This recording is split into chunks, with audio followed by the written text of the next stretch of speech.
Hey everybody, this is Praxis, and I'm here at Red House doing some prep work on some materials that are going to go over to the Homestead build site tomorrow. And I'm using some of my favorite building material of all time, which is salvaged junk. This is all old well pipe.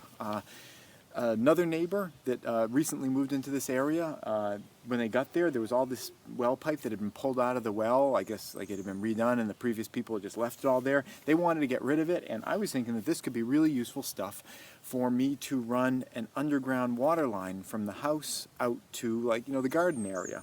I've already got the pass-throughs and the foundation all ready for it, thought about that.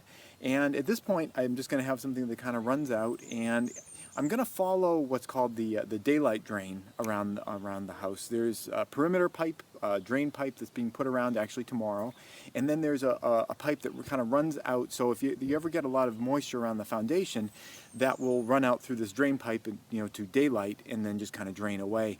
And I was thinking about following that course with this stuff. So that pipe comes out of the house, goes out to daylight, and then I'm going to do a little T at some point, and then kind of run that up over to the garden. And the reason that I want to run it out to daylight is because I'm not going to be burying this so deep underground that it's going to be impervious to frost. And when it comes up to to the spigot and everything, obviously all of that is going to be able to be frozen. So I want to set this thing up so that it can drain very easily. So what I'm going to do is make the lowest point in this whole system be out in the daylight area, and I'll just have a little spigot right there. So I'll have that closed most of the year, but then in the fall, when I want to kind of winterize the thing, I can just close it off in the house for the water supply and just open it up down there, and the whole thing will just drain out.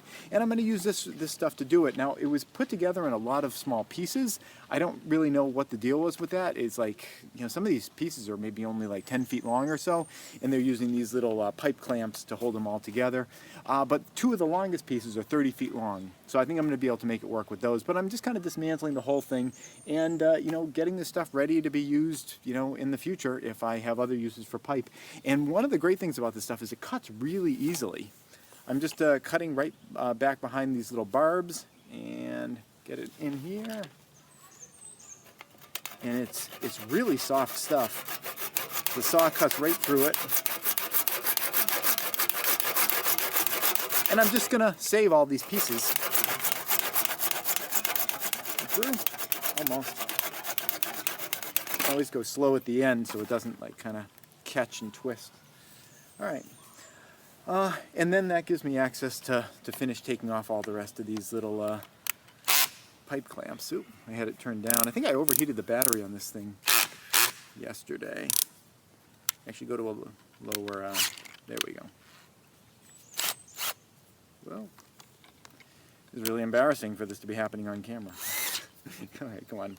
There we go. Is it? There we go. Get it tightened down again. I just put it in a lower gear. These things are really rusted on. So, there we go. So even these things are very useful. I can use all this stuff again. I'm thinking about even this little split thing could be used for, where I branch off from like going to the daylight. Maybe I actually am able to use this. All this seems like gross overkill. But hey, it's all free. That's it. Thanks for watching.